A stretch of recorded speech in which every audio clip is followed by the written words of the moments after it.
ভালো আছেন। আজকে আমি আপনাদের সাথে আলোচনা করব আপনাদের রসায়ন নন মেজর 1 কোর্সে যারা যুক্ত আছেন, দ্বাদশ অধ্যায় অর্থাৎ আপনাদের রসায়ন 1-এর শেষ চ্যাপ্টার, যেটা আর কি 12 নম্বর চ্যাপ্টার। তো 12 নম্বর চ্যাপ্টারে বিভিন্ন ধরনের জৈব যৌগ সমূহের পাঠ, অর্থাৎ এই চ্যাপ্টারে আলোচনা করা হয়েছে অ্যালকোহল, অ্যালডিহাইড, জৈব অ্যাসিড অর্থাৎ বিভিন্ন জৈব যৌগ নিয়ে। আসলে এই টপিকটা কিন্তু আমরা ইন্টারমিডিয়েট লেভেলে রসায়ন দ্বিতীয় পত্রে পড়ছিলাম। আজকে আসলে মূলত আমি ছোটো ছোটো কিছু প্রশ্ন আছে এই চ্যাপ্টারের, হয়তো আমাদের এই চ্যাপ্টারের একাধিক ক্লাস লাগবে, এটা প্রথম ক্লাস 12 নম্বর চ্যাপ্টারের। তো আজকে মূলত ছোটো ছোটো যে প্রশ্নগুলো বিভিন্ন সালে আপনাদের বোর্ডে আসছে, আমি যদি আপনাকে কভার পেজটা একটু দেখাই। আজকে আমরা যে যে টপিকটা নিয়ে আলোচনা করব, দেখতে পাচ্ছেন আপনারা একটা কভার পেজ। হ্যাঁ, 21 নম্বর ক্লাস আমাদের সিরিয়াল অনুযায়ী 12 নম্বর চ্যাপ্টার অর্থাৎ বিভিন্ন ধরনের জৈব যৌগ সমূহের পাঠ, ফরমালিন, রেকটিফাইড স্পিকি, লুকাস বিকারক, কেনেজারো বিক্রিয়া, স্টার্চের সংকেত, তারপরে এলডিহাইড কি, ভিনেগার, সিরকা ইত্যাদি। এই পাশে দিকে কিন্তু সালটা দেওয়া আছে, অর্থাৎ বিভিন্ন সালে এই প্রশ্নগুলো আপনাদের পরীক্ষায় আসছে। অর্থাৎ আপনারা ধরে নিতে পারেন এই চ্যাপ্টার থেকে পরীক্ষায় প্রশ্ন অবশ্যই আপনাদের আসবে আপনাদের পরীক্ষায়। সো গুরুত্বপূর্ণ এই চ্যাপ্টার আমরা একটু আলোচনা করব। তাহলে চলেন, প্রথমে যেটা আছে ফরমালিন কি, লুকাস বিকারক কি, রেকটিফাইড স্পিরিট। ফরমালিন কি, লুকাস বিকারক কি, রেকটিফাইড স্পিরিট। তো ফরমালিন আসলে এলডিহাইড জাতীয় একটা যৌগ। তো এলডিহাইড, আমরা আসলে কি এলডিহাইড চিনি যাদের মধ্যে সিএইচও কার্যকরী মূলক থাকে। আমি যদি একটু ফরমালিনটা লিখতে চাই, ফরমালিন, তাহলে আপনারা দেখতে পাচ্ছেন যে ফরমালিনটা আসলে এলডিহাইডের প্রথম সদস্য। স্যার এলডিহাইড কাকে বলে? যে সিএইচও কার্যকরী মূলক বিশিষ্ট। আমি যদি একটু নিচে লিখি, সিএইচও কার্যকরী মূলক বিশিষ্ট জৈব যৌগ সমূহকে এলডিহাইড বলে। এই এলডিহাইডের প্রথম যে সদস্যটা আমরা এটাকে বলি মিথানেল, এসিএইচও। এটাকে মিথানেল বা ফরমালডিহাইড, মানে এলডিহাইডের নামে সে নেল যুক্ত হয়, যেহেতু এক কার্বন মিথেন থেকে আসছে, এটার নাম মিথানেল বা ফরমালডিহাইড। আমরা বলতে পারি যে ফরমালডিহাইডের 40% জলীয় দ্রবণকে, ফরমালডিহাইডের 40%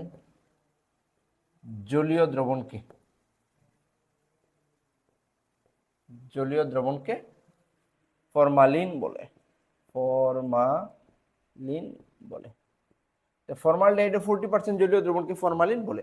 এটাকে ফরমালডিহাইড বা আমরা মিথানেলও বলতে পারি। এটা সংকেত আসলে HCHO। এই ফরমালডিহাইডের সংকেত আপনি চাইলে ব্র্যাকেট দিয়ে পাশে দিতে পারতেন।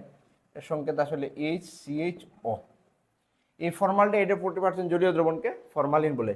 ফরমালিন কোন কাজে লাগে আমরা তো জানি স্যার, ওই যে আমরা বাজারে গেলে বা ফল কিনতে গেলে আমরা বলি যে আসলে এগুলোতে ফরমালিন দেওয়া আছে কিনা, তাই তো? এগুলো আসলে পচন রোধ ক্ষেত্রে ব্যবহার করা হয়, যদি এটা আমাদের জন্য অস্বাস্থ্যকর এবং অবৈধ আসলে ফরমালিন দেওয়া খাদ্যবস্তুতে। তারপরে আছে লুকাস বিকারক কি, লুকাস বিকারক। এই লুকাস বিকারকের কাজটা কি আপনারা জানেন? আমরা অ্যালকোহল পড়ছি, primary alcohol, secondary alcohol, tertiary alcohol আছে। ওই প্রাইমারি অ্যালকোহল, সেকেন্ডারি অ্যালকোহল এবং টারশিয়ারি অ্যালকোহলকে পার্থক্য আমরা কিভাবে করব? লুকাস বিকারক দিয়ে আসলে করা হয়। আমরা বড় প্রশ্ন হয়তো পড়বো এটা। অনাদ্র জিঙ্ক ক্লোরাইড, লুকাস বিকারক সংখ্যা অনাদ্র জিঙ্ক ক্লোরাইড ও গাঢ় HCl এর মিশ্রণকে, গাঢ় HCl এর মিশ্রণকে লুকাস বিকারক বলে। লুকাস বিকারক বলে। অনাদ্র জিঙ্ক ক্লোরাইড ও গাঢ় HCl এর মিশ্রণকে লুকাস বিকারক বলে। এটার কাজ আসলে প্রাইমারি, সেকেন্ডারি ও টারশিয়ারি অ্যালকোহল অর্থাৎ বিভিন্ন অ্যালকোহলের মধ্যে পার্থক্য করা। আচ্ছা, তারপর আছে রেকটিফাইড স্পিরিট। এটাও আসলে আমাদের অ্যালকোহলের একটা যৌগ। আমরা আসলে এটা ছিল এলডিহাইড, আর রেকটিফাইড স্পিরিট ইথানলের 90 রেকটিফাইড স্পিরিট। আমরা জানি অ্যালকোহলের যে প্রথম সদস্য এটার নাম মিথানল, দ্বিতীয় সদস্য ইথানল। মিথানল বিষাক্ত এবং ইথানল আসলে এই ইথানলের সংকেত যদি আমি লিখি, এই যে হলো মিথাইলের সাথে একটা ওএইচ লাগলো হয় মিথানল, CH3CH2OH, এটাকে বলে আমরা ইথাইলের সাথে ওএইচ লাগলে এটা আমরা বলি ইথানল। এই ইথানলের 96% জলীয় দ্রবণকে আসলে কি বলা হয়? রেকটিফাইড স্পিরিট বলে।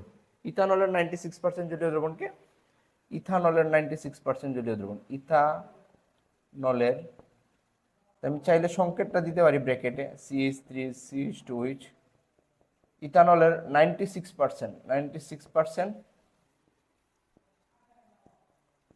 জলীয় দ্রবণকে রেকটিফাইড স্পিরিট বলে। রেকটিফাইড স্পিরিট বলে। আমরা এটা এইভাবে সংজ্ঞাটা লিখতে পারি, ইথানলের 96% জলীয় দ্রবণকে রেকটিফাইড স্পিরিট বলে। অর্থাৎ আমার ফরমালিন কি, লুকাস বেকারক কি, রেকটিফাইড স্পিরিট কি, সেটা আমরা আসলে বুঝতে পারছি। আপনি আবার মেথিলেটেড স্পিরিটও পেতে পারেন। ওই ইথানলের মধ্যে যদি আমরা মিথানল যোগ করে কিছু বিষাক্ত করি, তাইলে যে অ্যাসিড উৎপন্ন হবে সেটা আসলে মেথিলেটেড স্পিরিট। আচ্ছা, এখন আমরা পরের যে ইয়েতে আছে, এলডিহাইড কাকে বলে, ভিনেগার বা সিরকা কাকে বলে, অ্যামাইড কাকে বলে, এগুলো আসলে কাকে বলে আমি আপনাদের কভার পেজের মধ্যে দিয়ে দিছি। এই প্রশ্নগুলো আসলে কি, এইভাবে প্রশ্নগুলো যে এলডিহাইড কাকে বলে, ভিনেগার বা সিরকা কাকে বলে, অ্যামাইড কাকে বলে। তাহলে চলেন আমরা এলডিহাইড কাকে বলে যদি আমরা একটু দেখি। এলডিহাইড, এটা আমরা এইভাবে সংজ্ঞাটা দিলে হবে যে CHO কার্যকরী মূলক বিশিষ্ট, কার্যকরী মূলক বিশিষ্ট জৈব যৌগ সমূহকে, জৈব যৌগ সমূহকে এলডিহাইড বলে। এলডিহাইড বলে। স্যার এই জৈব যৌগের সংজ্ঞাগুলো আপনি যখন ছোট মার্কের প্রশ্ন আসবে, অর্থাৎ সংজ্ঞা যখন আসবে, তখন আপনি আসলে কার্যকরী মূলক দিয়ে বলতে পারেন। যেমন অ্যালকোহল, আপনি বলতে পারতেন যে OH কার্যকরী মূলক বিশিষ্ট জৈব যৌগকে অ্যালকোহল বলে। এস্টার কাকে বলে, COOR কার্যকরী মূলক বিশিষ্ট জৈব যৌগ সমূহকে এস্টার বলে। এইভাবে আপনি সংজ্ঞা দিতে পারেন, সমস্যা নেই। তাহলে আমরা বলবো যে CHO কার্যকরী মূলক বিশিষ্ট জৈব যৌগ সমূহকে আসলে এলডিহাইড বলে। এখন আছেন ভিনেগার বা সিরকা, এটা আমরা ক্লাস 9-10 থেকে পড়ে আসতেছি। ভিনেগার বা সিরকা, এটা আমরা যারা আচার খাই, টক আচার সংরক্ষণ করা হয় ভিনেগার বা সিরকা দিয়ে। আচ্ছা, তো ভিনেগার কাকে বলে? ইথানোয়িক অ্যাসিডের কি, ইথানোয়িক অ্যাসিড বা অ্যাসিটিক অ্যাসিড, এটাকে আমরা ইথানোয়িক অ্যাসিড বা অ্যাসিটিক অ্যাসিড বলি। ইথানোয়িক অ্যাসিডের, আচ্ছা আমি এটাকে সঙ্গে CH3COOH। নতুন 9-10 বই আসছে 4 থেকে 10%, তবে আমরা যারা সিলেবাসে ছিলাম সেটা আসলে 6 থেকে 10%। আপনাদেরও আছে অনার্স নন মেজরে, যেটা ইথানোয়িক অ্যাসিডের 6 থেকে 10%, 6 থেকে 10% জলীয় দ্রবণকে, জলীয় দ্রবণকে ভিনেগার বলে, ভিনেগার বা সিরকা বলে। আচ্ছা, এটার কাজ কি বলতে পারেন? সিরকা বলে এটার কাজ আসলে খাবার সংরক্ষণ করা, ব্যাকটেরিয়ার হাত থেকে খাবার সংরক্ষণ করা। এখন আসেন অ্যামাইড। এখন প্রশ্ন হলো অ্যামাইডের কার্যকরী মূলকটা আসলে কি? অ্যামাইড আসলে কি, আমি যদি একটু লিখি CONH2, এই যে কার্যকরী মূলক, এটাকে আসলে আমরা বলি অ্যামাইড। তা আমরা এটা এইভাবে, এই সংজ্ঞাটা এইভাবে দিতে পারি সহজ হিসাবে। অ্যামাইড, অ্যামাইড কাকে বলে আমরা এইভাবে দিয়ে দেবো যে আমরা, আপনি চাইলে গাঠনিক সংকেত দিতে পারেন, কার্বনের সাথে অক্সিজেনের 2 CONH2, আপনি একটু গাঠনিক সংকেত দিয়ে দেখাইতে পারেন, অথবা CONH2 দিতে পারেন। এই কার্যকরী মূলক বিশিষ্ট, কার্যকরী মূলক বিশিষ্ট জৈব যৌগ সমূহকে অ্যামাইড বলে, জৈব যৌগ সমূহকে অ্যামাইড বলে, অ্যামাইড বলে। এইভাবে আপনি এটাকে বলতে পারেন। তাইলে আমরা আসলে এলডিহাইড, ভিনেগার বা সিরকা বা অ্যামাইড কাকে বলে সেটা আমরা পারলাম।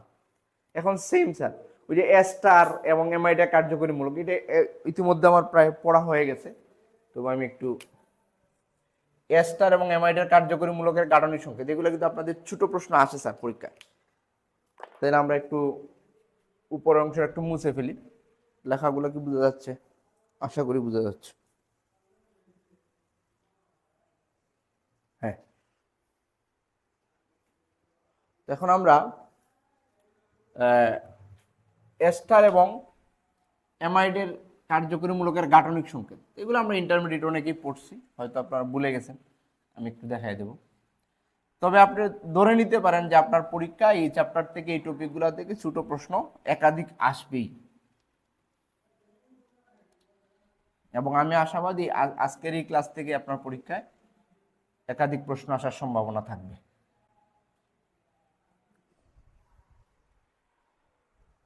এখন আসেন ওই যে এস্টার এবং অ্যামাইডের কার্যকরী মূলকের গাঠনিক সংকেত।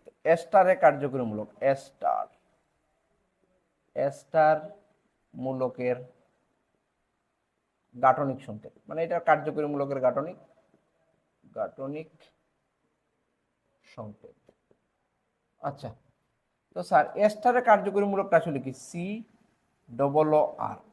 আমরা ওই যে জৈব অ্যাসিডের হাইড্রোজেন পরমাণুটা যদি অ্যালকাইল দ্বারা প্রতিস্থাপিত হয় তখন এটাকে আসলে আমরা এস্টার বলি। এখন এটা গাঠনিক সংকেত। আমি যদি এর গাঠনিক সংকেত লিখতে যাই, আমি তীর চিহ্নতে দেখাই দিচ্ছি। আমাকে কার্বনের 4 হাত, 2 হাতে একটা অক্সিজেন ধরছে, এই একটা অক্সিজেন। আসলে গাঠনিক সংকেত কাকে বলে? যে সংকেতের মাধ্যমে মানে একটি পরমাণু অন্য পরমাণুর সাথে কিভাবে যুক্ত আছে তা প্রকাশ করে, তাকে গাঠনিক সংকেত বলে। তা আমরা আসলে এই কার্বনের 4টা হাত মিলাইতে পারছি, এই অক্সিজেনের 2 হাত, এই অক্সিজেনের 2 হাত। আশা করি বুঝতে পারছেন গাঠনিক সংকেতটা কিভাবে লেখা হয়।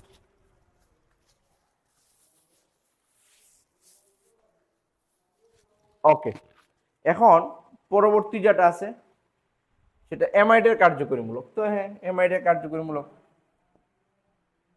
অ্যামাইড কার্যকরী মূলকের গাঠনিক সংকেত, কার্যকরী মূলকের গাঠনিক সংকেত। তো দেখেন অ্যামাইডের কার্যকরী মূলকটা কি ছিল? CONH2। তাহলে এর গাঠনিক সংকেতটা আসলে কি হবে? আপনি সবসময় কার্বনটাকে বেস ধরলেন, কার্বনের সাথে অক্সিজেন আছে, নাইট্রোজেনের যোজনী 3, এই যে দেখেন, অর্থাৎ নাইট্রোজেনের যোজনী 3 মিলছে, কার্বনের যোজনী 4, অক্সিজেনের 2, হাইড্রোজেনের 1 মিলে গেছে। এই হলো অ্যামাইডের কার্যকরী মূলকের গাঠনিক সংকেত। এখন আসেন, হ্যাঁ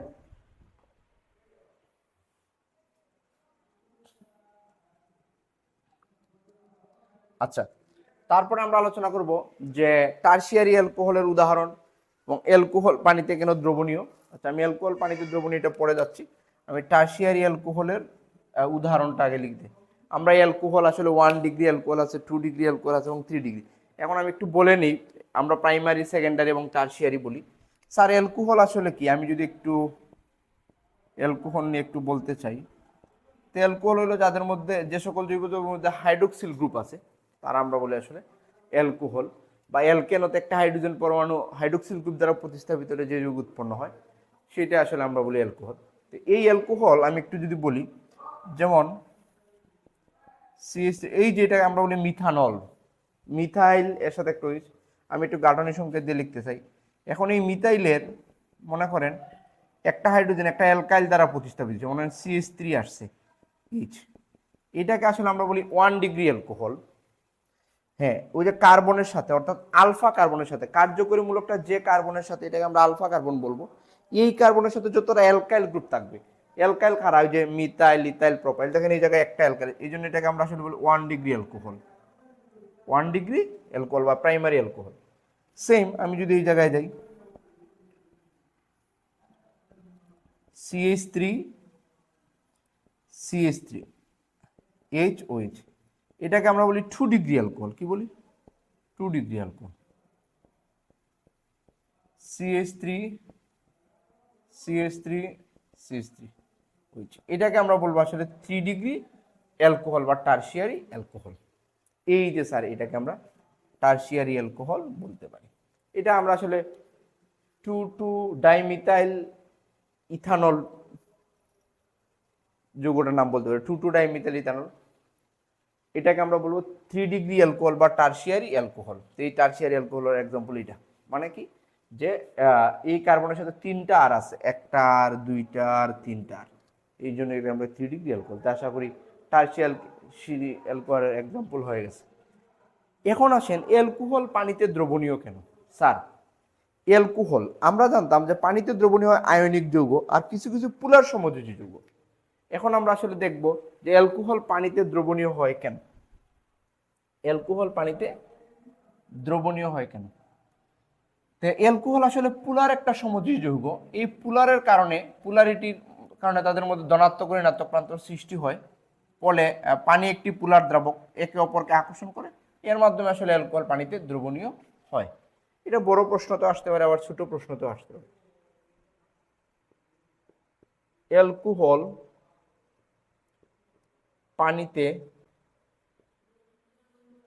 দ্রবণীয় কেন?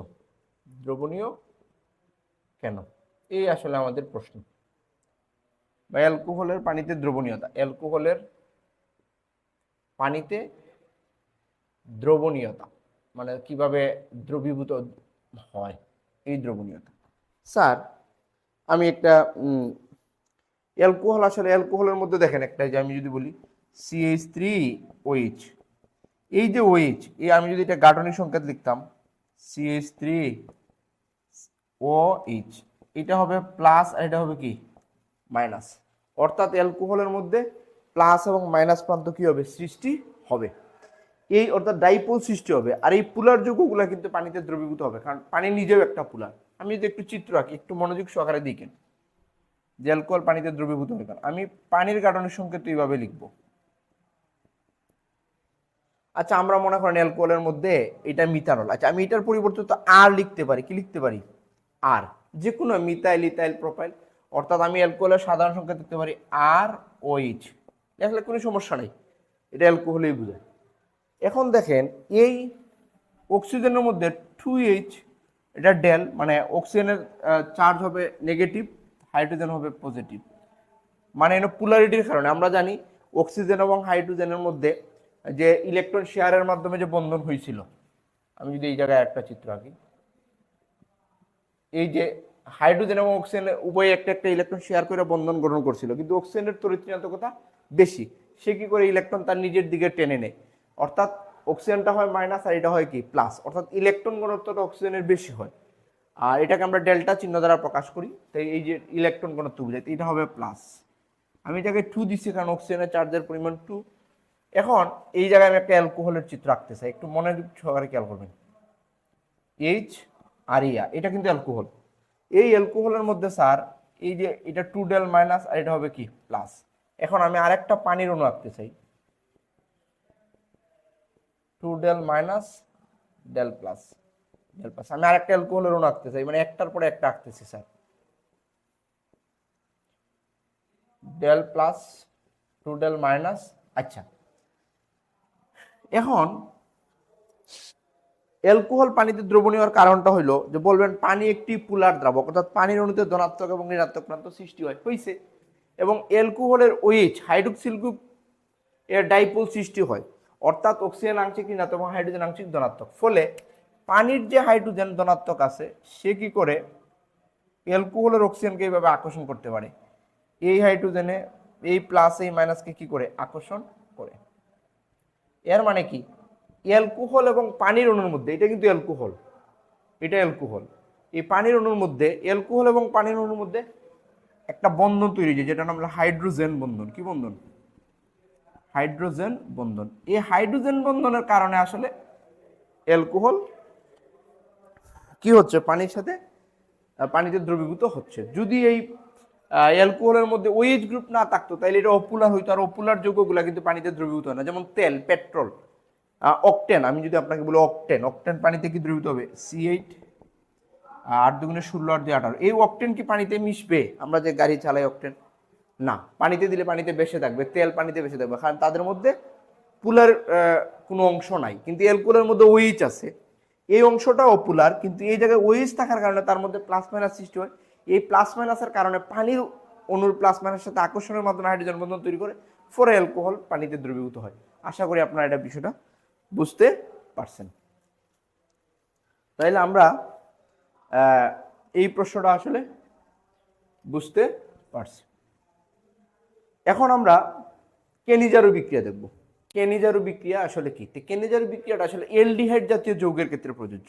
এখন প্রশ্ন হলো স্যার অ্যালডিহাইড জাতীয় যৌগ, একটু আগে আমি আপনাদের বলছিলাম যে এলডিহাইড জাতীয় যৌগ কারা, যাদের মধ্যে সিএইচও কার্যকরীমূলক আছে। এবং এই কেনিজার বিক্রিয়ার শর্ত হইল কি জানেন স্যার, আলফা হাইড্রোজেনবিহীন এলডিহাইড হইতে হবে। এখন প্রশ্নটা আলফা হাইড্রোজেন কি, আমি যদি একটু বলি CH3OH,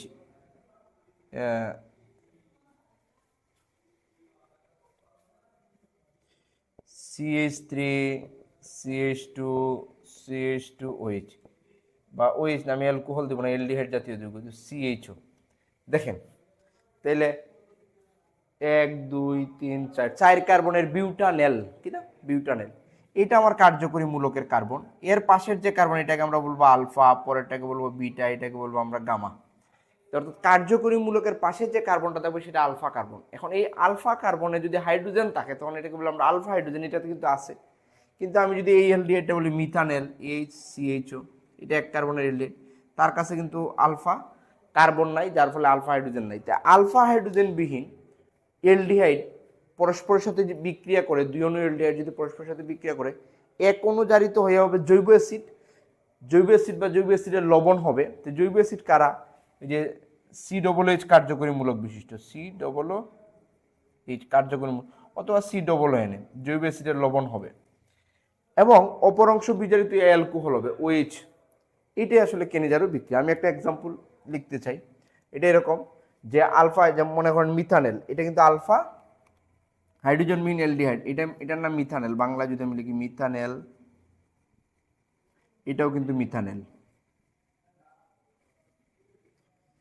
আলফা হাইড্রোজেন বিহীন দুইটা এলডিহাইড পরমাণু পরস্পরের সাথে বিক্রিয়া করে গাঢ় ক্ষারীয় দ্রবণে, আমরা 50% সোডিয়াম ক্ষারের উপস্থিতি যদি বিক্রিয়া ঘটাই, তো এটার নাম সোডিয়াম মিথানয়েড লবণ বলতে পারি, সোডিয়াম মিথানয়েড,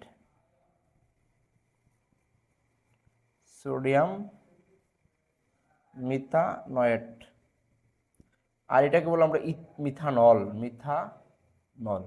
এই যে অ্যালকোহলটা এটা এক কার্বনেরই হবে, কারণ এটা এক কার্বনের এলডিহাইড, এক কার্বন বিশিষ্ট এলডিহাইড। তো তার যে লবণটা বা অ্যাসিড বা অ্যালকোহল অংশ হবে এগুলো এক কার্বন বিশিষ্ট হবে। অর্থাৎ মরাল অফ দ্য স্টোরিটা হলো আলফা হাইড্রোজেন বিহীন দুইটা এলডিহাইড পরমাণু পরস্পরের সাথে ক্ষারের উপস্থিতিতে বিক্রিয়া করে এক অংশ এক অণু জারিত হয়ে জৈব অ্যাসিডের লবণ হবে এবং অপর অংশ বিজারিত হয়ে কি হবে, অ্যালকোহল হবে। এটার নোট আমি আপনাদের দিয়ে দিব, আশা করি সবাই বুঝতে পারছেন। ধন্যবাদ সবাইকে। এটাই আসলে আমাদের কেনিজারের বিক্রিয়া ছিল। দেখা হচ্ছে পরবর্তী ক্লাসে।